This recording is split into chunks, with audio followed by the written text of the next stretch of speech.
İmam Səccadın belə bir sözü var. Dünya aləm məndən üst çevirsə, əlimdə Quran olsa yetər. Quran yəni Allahla ünsiyyətdir, Allahın kəlamıdır. Yəni mən heç vaxt dinəmərəm, süsləşmərəm. Və biz də bunu məsumların həyatında görürük. Ələlxüsus İmam Hüseynin həyatına baxırıq, çünki mövzumuz odur. Biz bunu müşahidə edirik. Bir insan tənha qalanda da belə ümidsizləşmir. O üzündən ümid yağır. Nə qədər insan arxayındır. Və bilir ki, məsələn, bitdi hər şey. İmam Hüseyin deyir, bitmədi hər şey. Bilirsiniz, İmam Hüseyin addan yıxılanda belə dedi, Bismillah və billah. Əslində, gözlənilən bu idi, deyəydi ki, əlhəmdülillah. İş bitəndə əlhəmdülillah deyirlər, iş başlayanda Bismillah.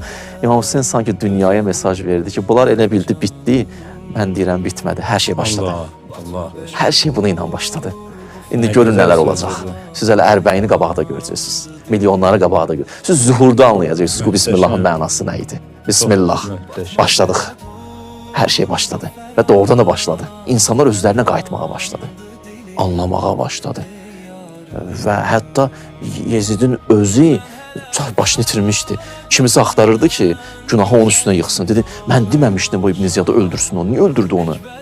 Təsəvvür edirsiniz ki, İmam Hüseyin necə bir dənə tufan qopartdı Kərbəlada, necə inqilab yaratdı və bu İmam Hüseynin əzəmətidir, bu İmam Hüseynin ruhu halıdır. Allah bizi o şəxsiyyətdən ayırsın.